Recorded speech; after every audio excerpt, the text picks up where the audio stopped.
sociólogo experto en temas nucleares. Te voy a preguntar sobre los temas nucleares. La sociología es demasiado amplia Lo de para experto enfocarnos. te lo agradezco. Hace muchos años que trabajas en eso y vos sos mi referente en temas nucleares. Y cuando uno habla de temas nucleares, desde afuera, del ego, piensa en cine catástrofe distópico, piensa en el síndrome de China, Chernóbil, Fukushima, ¿no ves? Ya estoy confundido con las centrales nucleares, cosas que explotan y matan gente.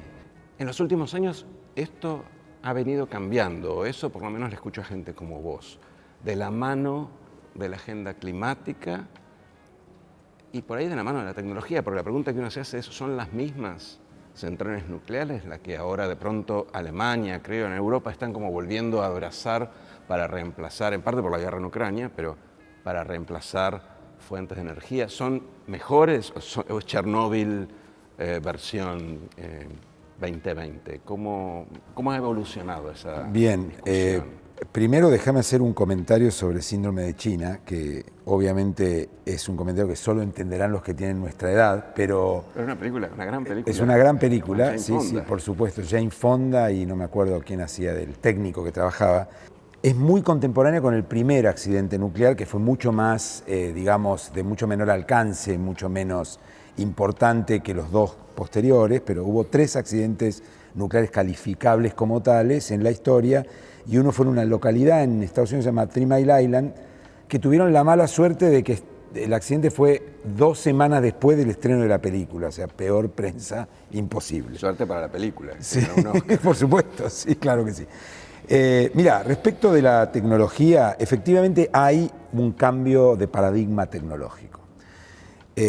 La tecnología sigue ciclos, a mí me gusta mucho entenderlo dentro de lo que llamamos, y que vos conocés muy bien por supuesto, la dependencia de la trayectoria. Hay una racionalidad alrededor de una tecnología y hay muchos actores poco dispuestos a abandonar esa racionalidad, porque ya están acostumbrados, porque ya invierten así, porque hay consumidores que invierten así, hay quien compra, quien vende, redes, etc.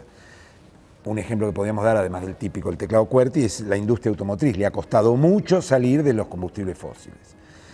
Con la energía nuclear pasó lo mismo. La energía nuclear, la tecnología que hoy usamos, con muchísimas mejoras y muchísimos upgrades en términos de seguridad, es básicamente la misma que la década del 60.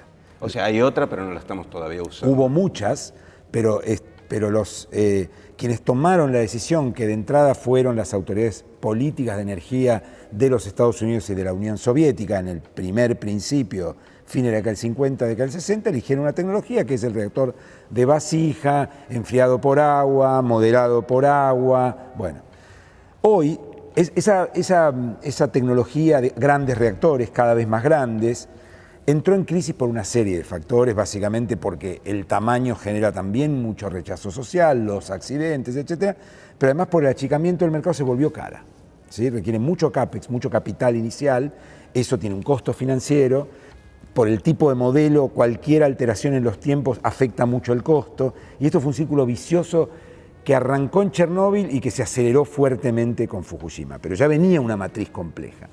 La industria nuclear reaccionó porque se vio frente al abismo, y hoy hay, por primera vez en, te diría yo, 60 años, reactores que vienen de una matriz diferente. Por supuesto son reactores de vasija, funcionan con, digamos, básicamente su combustible, en casi todos los casos, aunque no en todos, es el uranio, en otros casos no se enfrían por agua, pero básicamente el modelo de negocios es diferente. Pequeños reactores construidos en serie, etc. ¿Pero eso es más seguro que eso es más seguro porque es más manejable. Cuando vos imaginate, por un lado, un reactor grande, Atucha, un poco más grande que Atucha, de 1 gigawatt eléctrico de potencia, enorme, 4 manzanas, 80 metros de altura, un accidente de eso, ¿sí?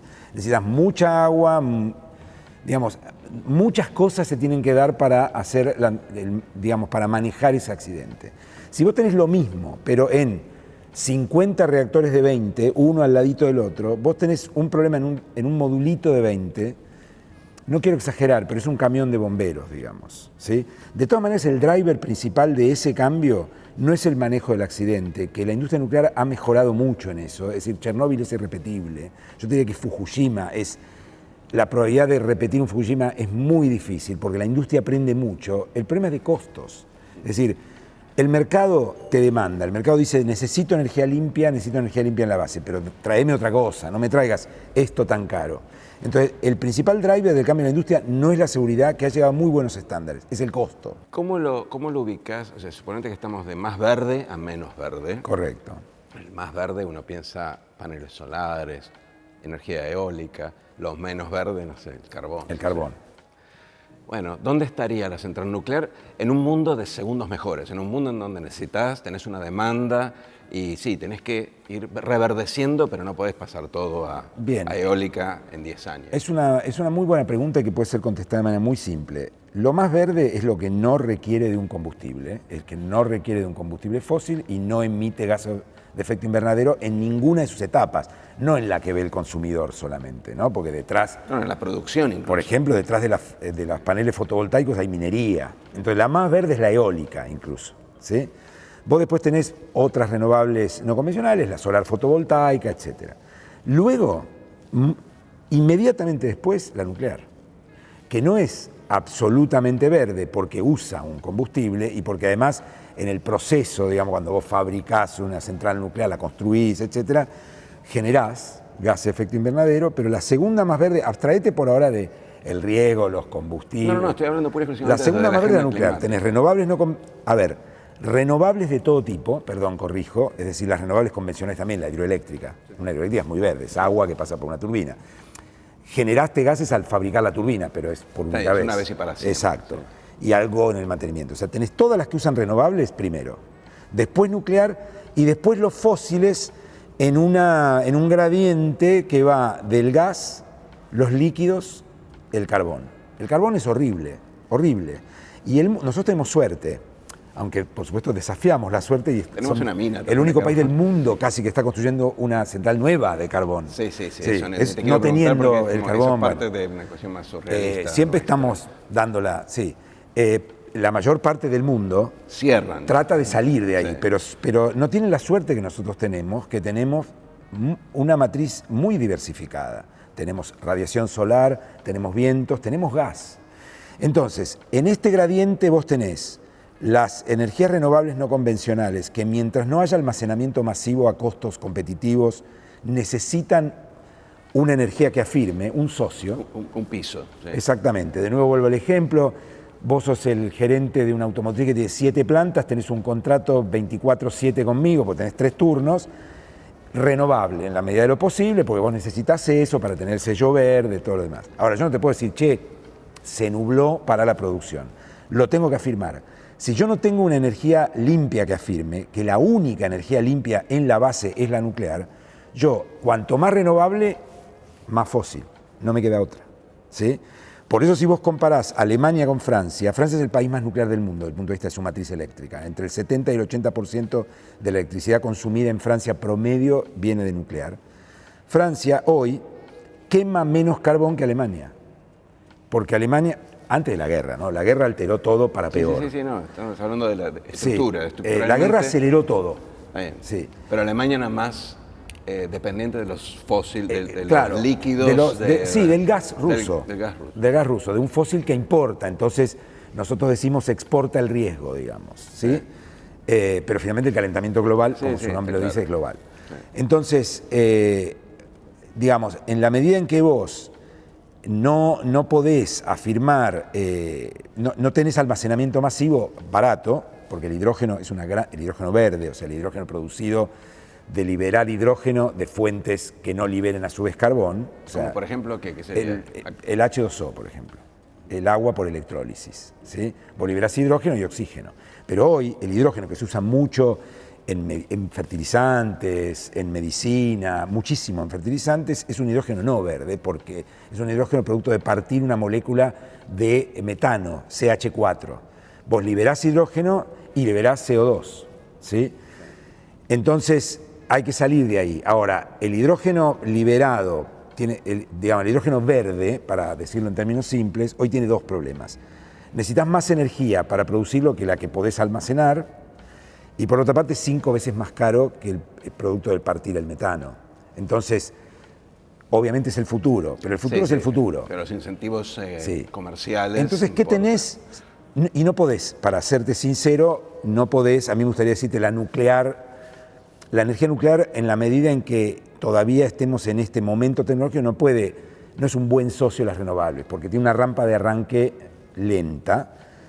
Sí los modulares, porque los modulares vos podés tener 40 módulos, todos destinados a la red por contrato, pero cuando vos necesitas un contrato punto a punto con una automotriz, liberás 3 de esos 40 módulos y lo resolvés. Ahora, es más divisible. es súper flexible, exactamente. Nosotros acá, entre los muchos mitos fundacionales de país ex rico que tenemos en Argentina, tenemos la idea de que tenemos conocimiento nuclear, por más que nunca lo hemos explotado al nivel de tener, no sé, una bomba. Sí, Desde la época del proyecto Richter, correcto. que venimos con esto de que el Balseiro, la CONEA, tenemos un conocimiento potencialmente monetizable. La pregunta es, ¿realmente tenemos ese conocimiento? ¿Podemos hacer dólares de esto? ¿Podemos exportar esta tecnología? ¿Estamos ahí?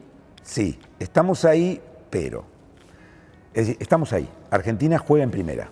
O sea, digamos, no somos River o Boca, pero somos un equipo de primera. Fuimos más de primera que antes, sí, pero también es cierto que cuando éramos muy de primera fue durante la dictadura militar y la Argentina fue un país muy mal mirado porque estaba sospechado de ser proliferante. O sea, de ir por un camino militar. ¿Qué significaría ser proliferante? ¿Enriquecer uranio? No, enriquecer uranio vos lo puedes hacer para usos pacíficos. Proliferar tecnología militar, es decir, básicamente querer Armas una bomba. nucleares. Sí. En tiempo de Castro Madero, la Argentina fue vista por el mundo. ¿Qué 2 problemas tenía la Argentina con la administración Carter? ¿Sí? En Estados Unidos. Los derechos humanos y lo nuclear. ¿Sí? Vos tenés actas, hay un buen trabajo hecho por historiadores que han trabajado esto, que analizaron las actas de la dictadura militar, en las cuales los duros, cuando digo duro digo Menéndez, Sangen, le decían a Castro Madero, ¿sí? La Junta invitaba a otros actores, de otra manera se lo decían, pero decían, dejate de joder con no firmar el TNP, que así entregamos algo. Traducinos, Castro Madero, TNP. Bien, Castro Madero fue durante los 7, voy un poquito para atrás, entre 1952, que es el momento en que lo echan a Richter y los argentinos tomamos control. Richter era el alemán que le había prometido Sí, la bomba, pero no. Exacto, no, la bomba no, le había prometido energía por fusión nuclear controlada. Cierto, perdón, cierto. Cosa que todavía no se logró. No existe, sí, y exacto. el peronismo lo anunció en una revista fantástica que se llama Mundo Nuclear. El peronismo Mundo suele Atómico. anunciar las cosas prematuramente. Sí. Anunció, Argentina tiene la atómica, algo así era, que controla la tecnología atómica. Fue un fraude, o sea, uno de los mayores éxitos tecnológicos de nuestro país nació de un fraude. ¿Sí? Bueno, en 1952, un poco de tiempo antes, hagamos un poquito de historia, Perón entiende, con cierta inteligencia estratégica, que hay algo con lo nuclear. Esto lo entiende antes de la década del 50. ¿Sí? Ve que hay algo que tiene que ver con el poder y con, digamos, cierto control de un activo estratégico, no tanto militar, hay un mito con lo militar, sino tener una fuente energética que aparecía como eterna y no dependiente del petróleo. Perón imaginaba una Argentina que iba a crecer a tasas, llamémoslas así, para no llamarlas chinas o brasileñas, peronistas, 10% por año, y necesitaba energía para sostener eso. Y ve lo nuclear y le dice a su edecán, el coronel González, Gonzalito, ocupate de esto. Perón estaba muy aislado, por razones que todos conocemos, del sistema universitario argentino. Ya venía un conflicto entre los militares y el sistema universitario, y medio que decide solo. La AFA, que era la Asociación de Físicos Argentinos, no la otra, y el mundo universitario, había una masa crítica de físicos que podía haberlo ayudado a decidir, pero un poco por responsabilidades compartidas, Perón tiene un poco diálogo con ese grupo. Y Perón decide casi en soledad, y otro alemán, en realidad Richter era austríaco, un alemán que era Kurt Tank, que había sido uno de los desarrolladores de la tecnología de aviación alemana en la guerra y que se había refugiado en la Argentina y que desarrolló el área material Córdoba, y Perón tenía mucha confianza en Kurt Tank, le sienta a Richter. Y Richter le promete, yo le voy a dar rápidamente una forma muy barata de generar energía infinita, que es la fusión nuclear controlada. Perón compra, él le pide un enclave, le dice, yo lo voy a manejar, yo solo respondo a usted, no quiero a nadie, no quiero rendirle cuentas a nadie, quiero estar aislado, quiero estar lejos. Le da Bariloche, que aparte a Richter le debe haber dado una cierta nostalgia de su tierra natal. Saudade, sí. Sí. Muchos compatriotas estaban instalándose. Familia. Sí, sí. Bueno, y Richter se instala en la isla Huemul, aislado, había que cruzar el lago, había infantes de marina que controlaban el ingreso a la isla Huemul, o soldados del ejército, no me acuerdo. Y bueno, en un momento Richter le dice a Perón, lo logramos. Ya alrededor de Perón, salvo el propio Perón, hasta Evita le decía, acá te están timando. Pero Perón insistía hasta que la realidad le demuestra, cuando hacen el anuncio, Perón acepta mandar una comisión de investigadora. Bueno, la comisión de investigadora es un informe lapidario, ¿sí? Y Perón decide sacarlo a Richter. Y ahí hay una decisión estratégica. Le da el control de la tecnología nuclear a la Marina. Y la Marina lo vive como un proyecto estratégico. Digamos, la Marina va a tomar el sector nuclear argentino como algo, y no pasa solo en la Argentina, pasa en Brasil también, de hecho pasa en Estados Unidos, como algo inherente a, digamos, como un capital, como un activo de la institución. Entre 1952, que en ese momento capitán de navío creo que era, después fue almirante Iraola Goitía, desde ese momento en el que el capitán Iraola Goitía toma la presidencia de CONEA, hasta 1983, la CONEA pasa a manos civiles, la Argentina tuvo 17 presidentes, ¿sí? La CONEA tuvo 3. O sea, vos imaginate la relación de un supuesto supervisor de la CONEA, que lo único que pensaba es, ¿cuándo me rajan?, con un marino que miraba y le decía, mira, si no me das lo que quiero, primero voy a recurrir arriba tuya, y segundo, voy a esperar, digamos. En esa coherencia intertemporal muy fuerte y en esa relación principal a gente muy inclinada a favor de la gente, es decir, la CONEA logra un desarrollo único en la Argentina. Porque ni siquiera se habla mucho de lo aeroespacial, hay un abismo, ¿sí? Cuando viene la Revolución Libertadora, Iraola Goitía se va, lo cambian por un compañero de promoción de él, que era el almirante Quillalt, que va a ser el presidente de CONEA entre el 55 y el 73, con una muy breve interrupción durante Frondizi. En el 73 vuelve Iraola Goitía, ¿sí?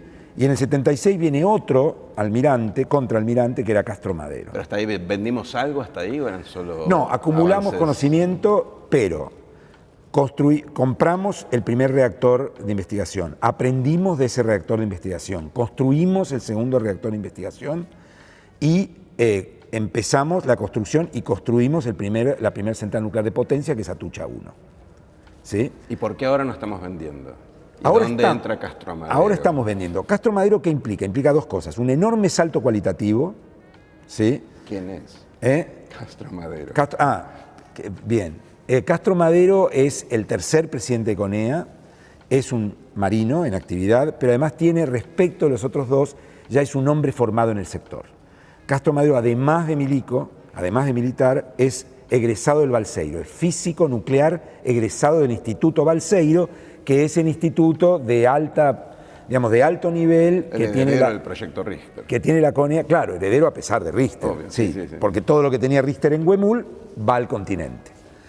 El instituto, originalmente llamado Instituto de Física de Bariloche, es un instituto clase A, o sea, es nuestro MIT, si me permitís.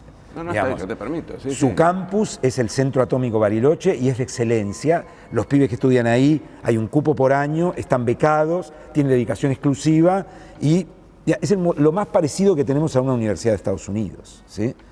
De hecho, tuvimos un director del Banco Central que estudió ahí. Tuvimos un director del Banco Central, efectivamente, que estudió ahí. Bueno, Castro Madero es un egresado de ahí. Es un hombre nuclear, valga él. Y Castro Madero es un militar nacionalista de derecha que está convencido de que la Argentina tiene que estar en la punta y logra que la dictadura invierta mucho dinero en el desarrollo nuclear, ¿sí? Mucho dinero significa presupuesto 82, de año 82, el presupuesto de la CONEA era más alto que el de la provincia de Buenos Aires, ¿sí? Si vos sacás el inciso 1 de la cuenta, que son los salarios, y comparás el resto de los incisos, porque los salarios obviamente se los llevan los que son muy intensivos en salarios, los docentes, la policía. Si sacás salarios, en el presupuesto 82 la CONEA se llevó el 60% del presupuesto. 60% del presupuesto. Entonces la pregunta natural es, ¿hicieron el delivery? ¿Pudimos vender algo, producir algo o instalar algo? Pero no solo venderlo afuera. Hubo delivery, para mí no es un buen modelo. Primero, porque no podemos decir que digamos, llevarse el 60%. No, pero el margen de la priorización de gastos, ¿sí? Dado que sí, hubo toda esta delivery. inversión. La Argentina se orientó a la exportación. Sí, Y hay un exportamos. salto. Sí, exportamos. De hecho, hoy somos el primer exportador mundial de reactores de multipropósito, o sea, de investigación más producción de radioisótopos para uso médico. INVAP es el primer exportador mundial, ¿sí? No pensemos que es un mercado de 75 de reactores por año, es un mercado de un reactor cada tanto. Pero se justifica poner... Sí, se invirtió... Dado el revival de la energía nuclear, a nosotros esto es un activo que tiene una sí, potencial renta. Sí, si hacemos lo correcto, si no seguimos enamorados del pasado, si no seguimos suponiendo que toda la plata la tiene que poner el Estado, si entendemos que podemos vender algunas cosas y otras no, si, digamos, además tenemos vocación de ser competitivos en una cadena de valor global que se está armando, tenemos una oportunidad. Muchas gracias.